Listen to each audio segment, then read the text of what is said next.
Good day, fellow investors. Facebook is a stock that we often discussed here on the channel, and it was often a buy, also publicly disclosed here. So now I have sold for a reason, and that's why I also said I can close the story here, the very profitable story here with Facebook, and discuss also a little bit what's going on, why I sold, just my pure strategy, which is investing in earnings, not so much in valuation. I hope Facebook stocks doubles over the next 10-12 months, like it was the case with Apple. But here is the discussion of Facebook, which is part of my large learning link style portfolio that I manage on my stock market research platform, and it's part of my growth stocks, where we try to model the growth in representative to the valuation, and that's also what we do here. We're going to discuss the stock price, how it evolved over the last months, the earnings, mention real estate and Facebook, Charlie Munger, something very, very interesting and peculiar. Stay tuned for that, the valuation, the models, and then tell my investment conclusion. Let's start. So I'll just quickly go over my stock market update. As you know, Facebook stock owned in my large portfolio, part of the fast growers. First time bought at 170, then 130, then sold 200, then bought back, and now sold again here. So the stock evolution, really, it was here very cheap. We bought some, then I think it fell. I also bought somewhere here in March, and then it was just an explosion that continued, which is logical because Facebook is a growth stock, and then the growth defines where the growth comes from. And if you put it in a growth line, the stock follows Facebook's growth. And if a business grows 20%, that's also the case with the stock. And this is the growth line. That's how it works for growth stocks. However, we have to compare also the growth with the fundamentals.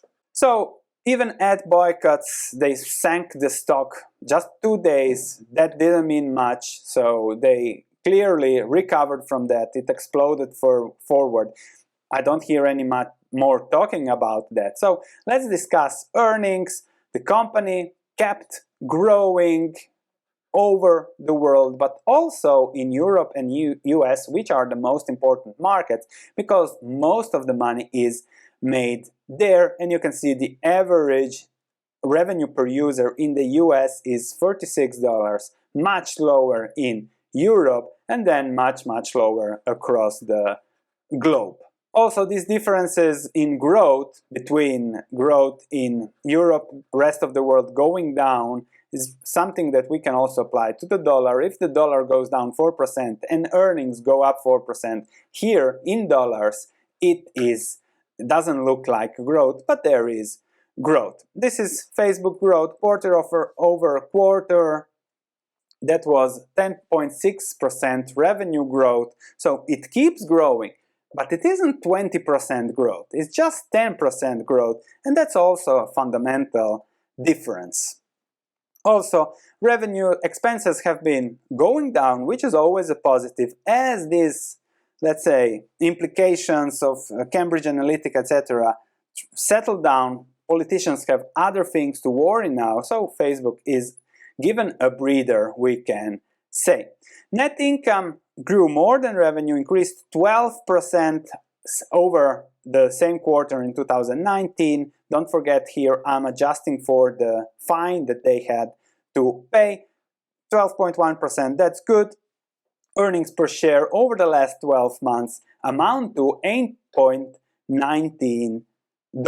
They have made some investments in geo platforms. They are really investing heavy in this business side of Facebook, and that's something interesting, as they are really focusing on small businesses.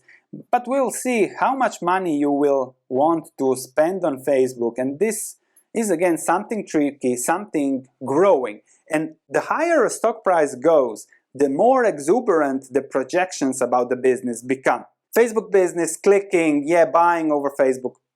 We'll see how it works and whether it can tackle Amazon. I don't know. Therefore, the risk is increased.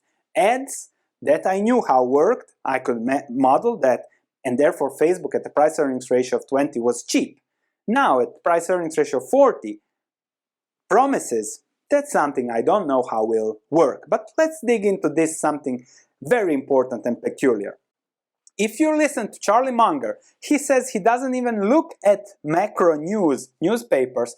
He gets all his information from micro, from listening to businesses, annual reports, and conference calls. And in this conference call, this is from the transcript of Facebook, he says, Mark Zuckerberg, that I expect that up to 50% of our employees will be remote long-term within the next 5 to 10 years. 50% of employees long-term. What does this mean? This means a huge thing for office real estate. So here they tell you what will be the trend over the next 10 years. More working from home, perhaps more bigger homes. You need an office. I can tell you personally, it's a beautiful commute to have breakfast with your family, commute 5 meters into your office. It's really enjoyable, and I wish you all that. You don't have to commute for an hour in the tube or something like that. It's really crazy. This is much better. So that might be a trend that evolves over the next 5 to 10 years. So real estate offices are increased risk. Homes, perhaps we'll see bigger homes with each one a few offices in it, but that's something to keep in mind. But this is where you really see what is going on in the economy. Listen to the businesses, listen to those on the field, not to who knows who.